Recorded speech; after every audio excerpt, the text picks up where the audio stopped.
Hello, my name's Annette with Sunbeam Fabric Art. Welcome to my channel. Today we're working on layer cakes again, and I am so thrilled to show you the project that I've been working on. Come along with me today and I'll show you what I did. So I saw a little drawing on Pinterest and I kind of tried to copy it down, and I thought, oh, this would be cute on a quilt. So here is the quilt that I'm using this little idea.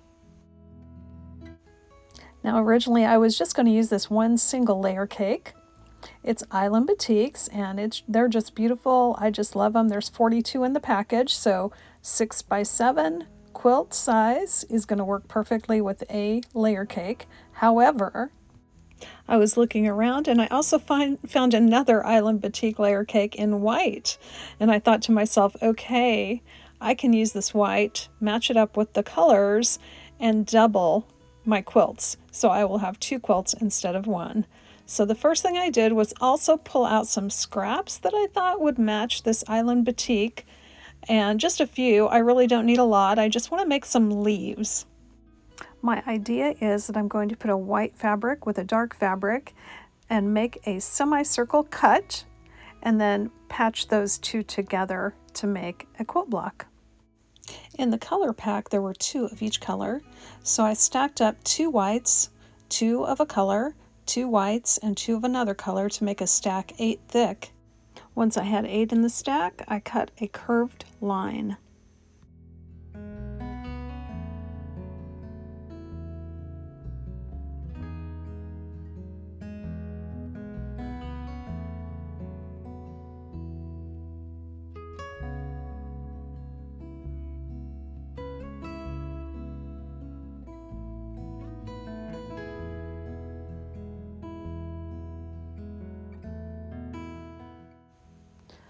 I took a stack of 8 and I moved the two whites down to the bottom of 1/2 of those, so then I could have a color match up with a white.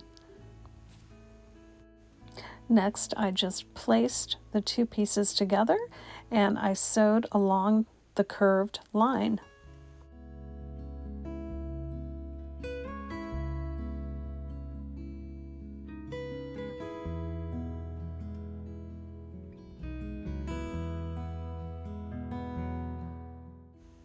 Now this works best for me if I have the smaller unit on the bottom and then that larger outside unit on top.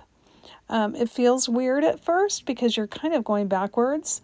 If you feel more comfortable, you can pin this maybe every inch or two all the way around this curve. Once you flip it around and press it flat, you won't even know you had a hard time doing it.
And there is the first group of 8 done. And now I'm going to start on the second group of 8. And the reason I'm doing them in those groups of 8 is because those cuts are going to match. Every cut I did on every different group of 8 will be different.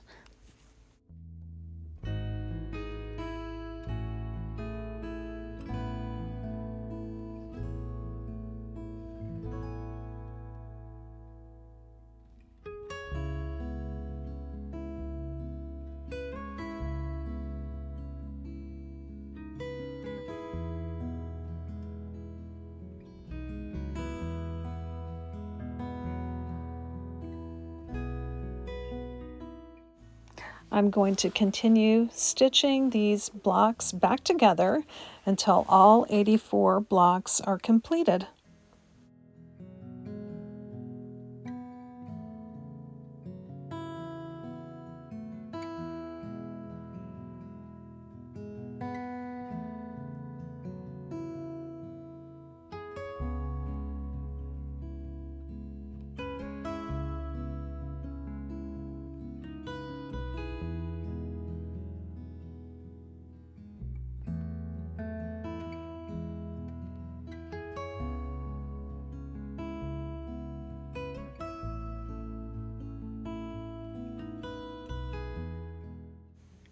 With all the parts sewn back together, I took the time to press every single block open.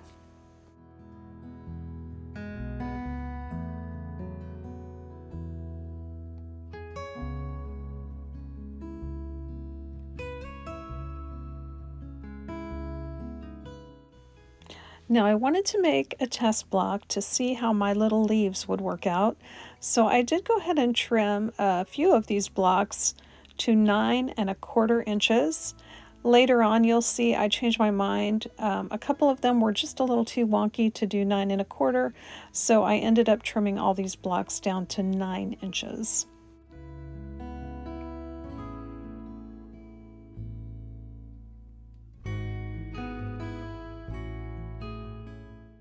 My next step for the test block was to make some applique leaves. I'm using a light interfacing that's a fusible, and it's fusible on 2 sides. So I'm going to be pressing it to the back side of my fabric.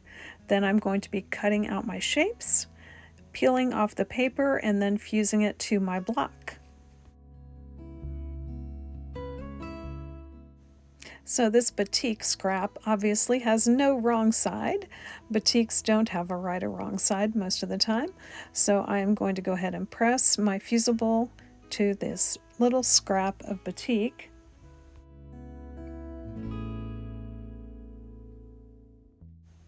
With that done, my next step was to draw leaves on this paper, and I wasn't using a template, I was just making a leaf shape, so each leaf is a little bit different.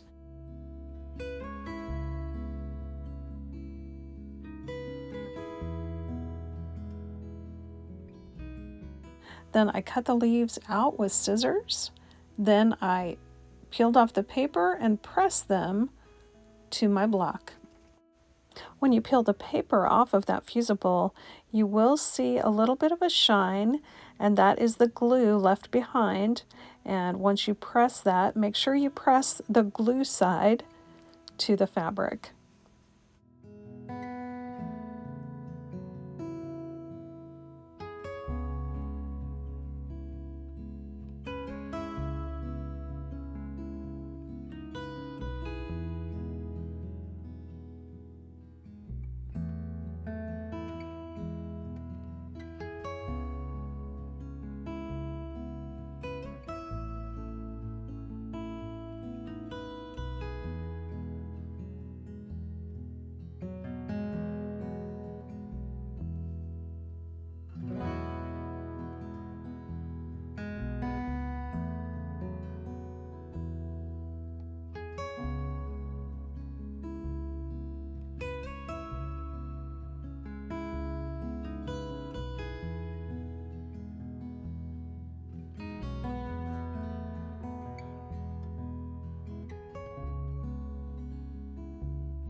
And here is my finished test block. I really like it. The next thing I'm going to do is take this to the machine, and I'm going to use a blanket stitch and go around every single leaf. And here's how that block looks after I completed my blanket stitch.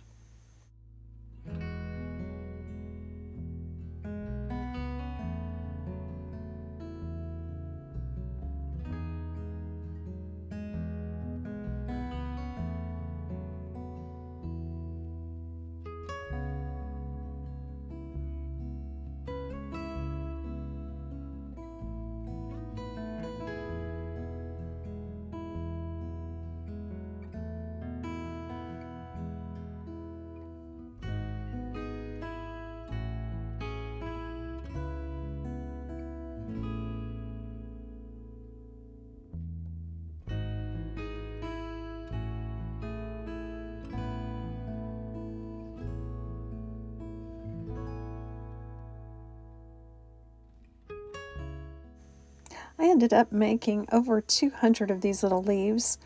After considering what I was going to do with my project, I decided to do a very limited selection of blocks with leaves. I drew out on paper a little grid that's 6 by 7, and I had the blocks kind of falling through the quilt from the top left corner to the bottom right corner.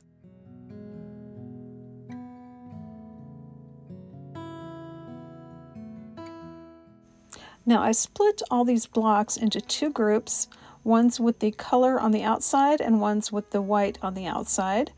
Then I put a clip on the top block of each group of 6, since my rows are going to be 6 blocks across.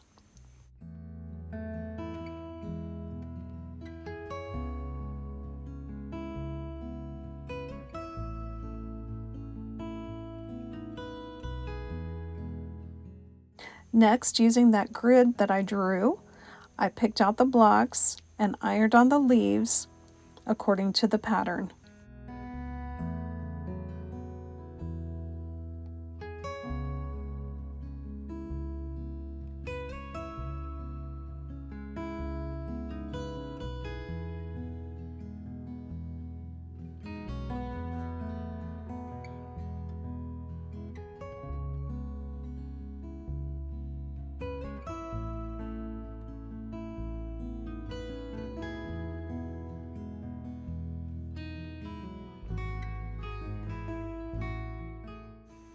Once the leaves were all pressed down with the iron, I went back through the stack and I did my blanket stitch around every single leaf.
As I mentioned before, originally I was going to trim these blocks to 9 1/4 inch, but a few of them were just a little bit too wonky, so I had to trim these to 9 inches square.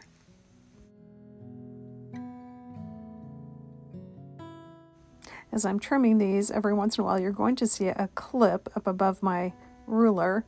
That is because I'm keeping these blocks in order, 6 in a row, and I've got that clip in the first block of each row. So I take the clip off to trim, then I put the clip back on to put it in the stack.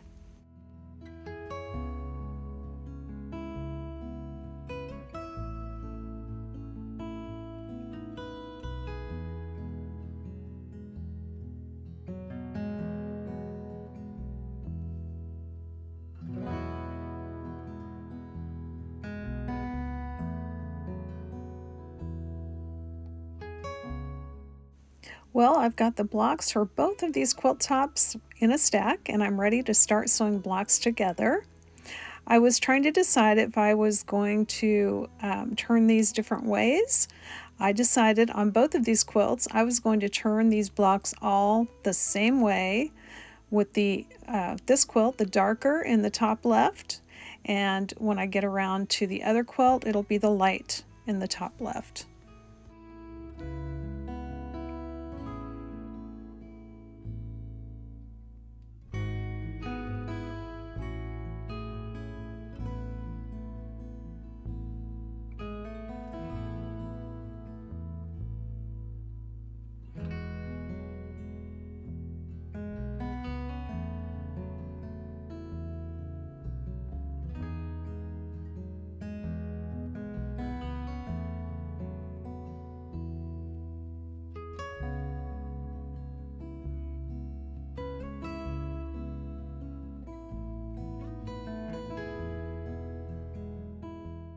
You can see here I'm starting on the quilt top number 2, and I am turning these just like I did with the first quilt. After a couple of auditions, I decided I was going to have that white piece of fabric in the top left.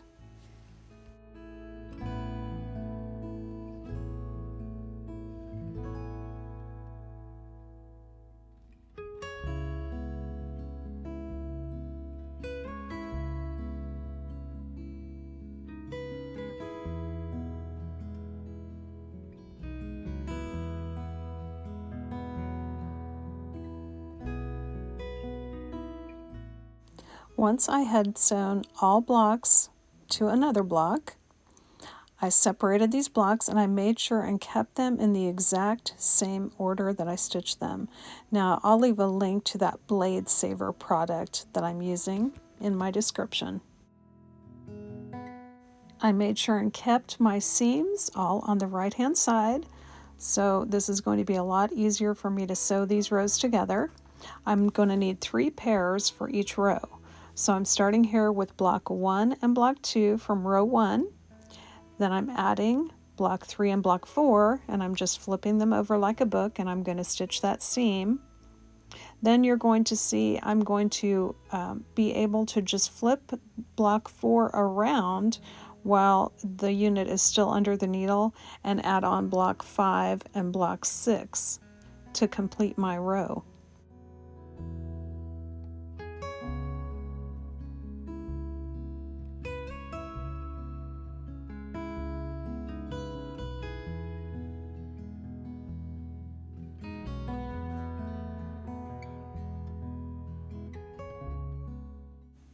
Once each row was completed, I folded it in half and moved it over to a stack of finished rows.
I moved my rows back over to my main table, and I'm keeping my quilt 2 on the bottom of my stack, and then I moved over the rows for quilt 1.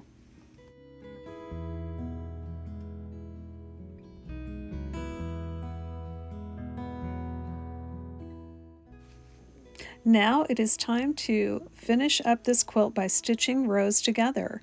So here you'll see I'm taking row 1 of my quilt 1, and I'm putting row 2 next to it, and I'm double checking to make sure they're all lined up correctly with the colored fabric in the top left. Then I'm flipping row 2 up onto row 1, and I'm going to clip where those blocks come together.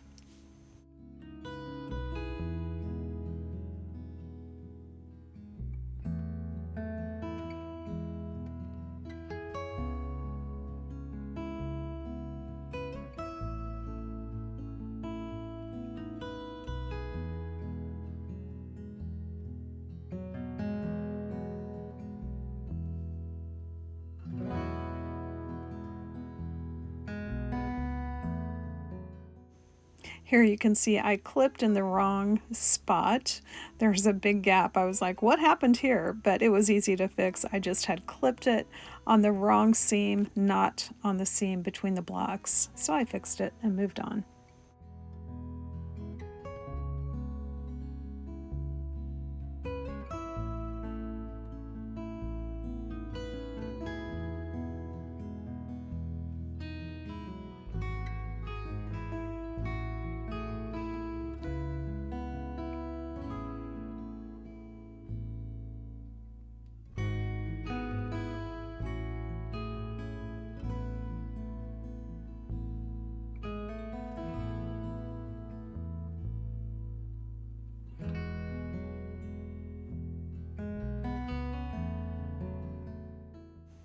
Now these quilts aren't too large, but when I got towards the end and I was putting 3 rows together with 4 rows, I put lots and lots of clips in because as it gets heavier, it's harder to control.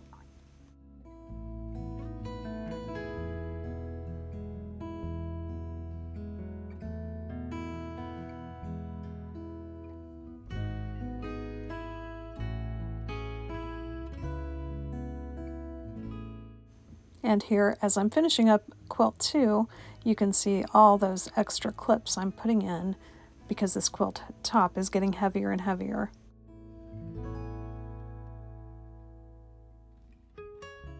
Now here is finished quilt top number 2. I did not put leaves on this quilt, but I still think it's beautiful. I just love the colors. I love these batiks.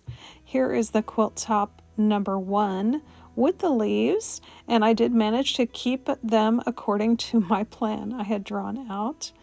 I think these leaves add a cute little element to this quilt, and I know that some little kid is just going to love this.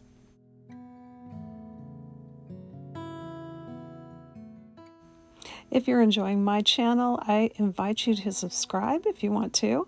You can also hit that little bell icon. You'll get notified when I post new videos.